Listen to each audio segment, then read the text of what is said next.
Hey guys, it's Darren from Manhattan Physical Therapy. I have Brian and Hazira here with me today. And today we're going to talk about some common mistakes that we would usually see with hip hinging, kettlebell swings, single leg deadlifts, and things of that nature. So Brian, what are some certain things that you see where things kind of go off track from where we would want them to be in terms of form and technique? For sure, yeah, the hip hinge is a tricky one. Yeah. And when I started out, before I had anyone watching my form, I remember first getting it checked and a lot of rounding in the back and things of that nature, just not getting into those hips and hamstrings. So definitely want to go through that, what we might see. Let's start by going through maybe some rounding of the back that we might see, not accessing that.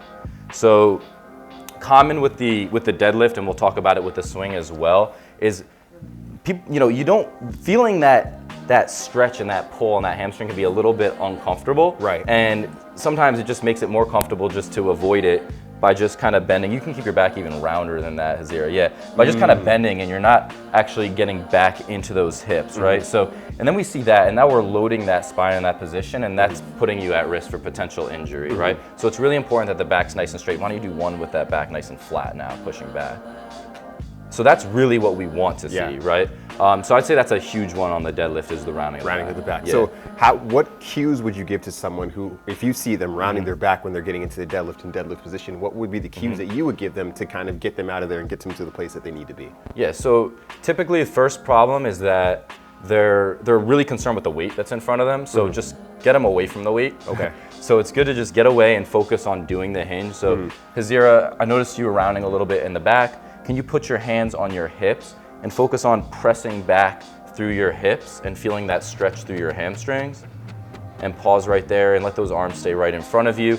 And then sometimes I'll even just bring the bell into it for them and have them go from there. This way they're not so concerned about it. But getting them to hinge properly without the weight, because I find the weight can really be a lot of the compensation. Sometimes it can be a little daunting just to be in front of the weight. They're thinking about, oh, I got the 45-pound kettlebell, I got to get this thing up. So stepping away from it, removing themselves from the situation and getting back into the foundations of the form is a good way to kind of get them back into, and then giving them the weight back and going into it from there. What's another way that you would help someone with the rounding of the back? Rounding the back.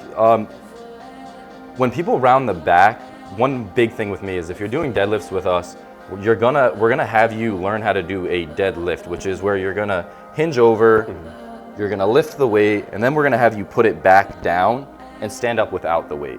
So a lot of times, Hazira, please demonstrate. So a lot of times when you're kind of going into it repeatedly, so we're gonna lift up, and then we're gonna set down, and then we're gonna stand up without the kettlebell.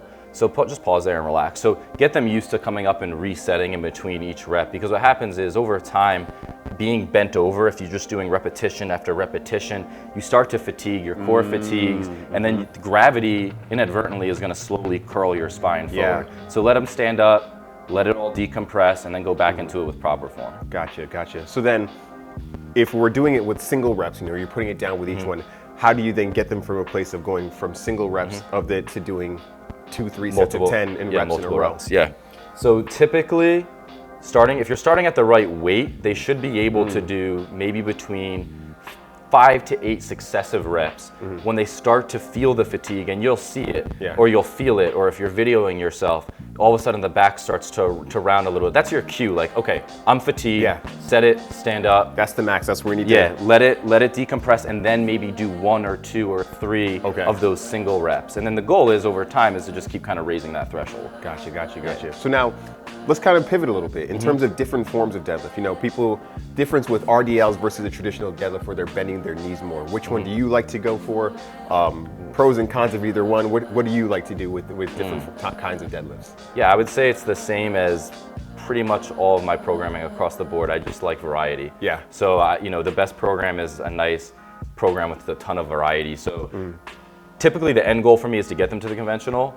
Hazira, a little bit of tightness in the hamstrings. Sometimes I'll even start them at that sumo, just to kind of open them up. If you find that you just really struggle with conventional deadlifts, sometimes the sumo is a nice way to get them going into it, because it just kind of opens up that stance and shortens that distance to the floor. So sometimes I'll have, those guys that are 6 foot plus, and they just getting down into that position is just so uncomfortable for them. It's such a long distance. Right. And we can kind of shorten that up a little bit and allow them to get into it. If you want to show like a sumo deadlift, maybe we'll even do from the front on that. So the sumo deadlift, we're gonna be a little bit wider stance. So let's get nice and wide with that stance there. And it's gonna target the muscles a little bit differently, but it's also, most importantly, kind of just shortening that distance to the floor. And Hazir has tight hamstrings, so that's one of the reasons that we do them. So let's show them that. So that stance is gonna be a little bit wider. It's gonna be maybe a little more emphasis on the glutes, a little less quad dominant. Maybe move your feet forward just a couple inches there. You want the handle of the kettlebell lined up with your shoelaces, guys. And then drive forward and squeeze. So that'd be a sumo deadlift on that. Perfect, Hazira. Gotcha. Yeah, you can do one more. Good. Now, in your program, do you ever use the stiff-legged deadlift with no knee bend, or similar to like good mornings and things of that nature, and those kind of exercises, or do you tend to go elsewhere? I never have my knees locked out. Okay.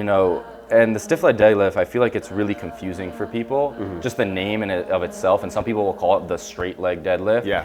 And for me, I'm always gonna have, and I do them. I do them. I call them stiff leg, but my knee is still bent a little bit. Just a little bit. So it's gonna be more. You want to show for more of a stiff leg. So it's gonna be more hinging, less bending at the knee. Okay.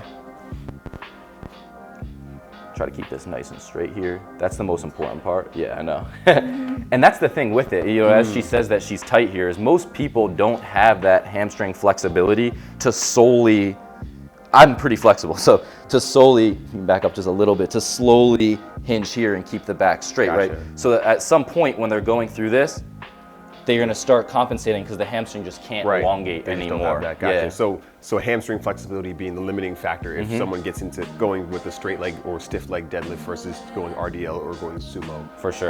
Otherwise. Okay, gotcha. Awesome.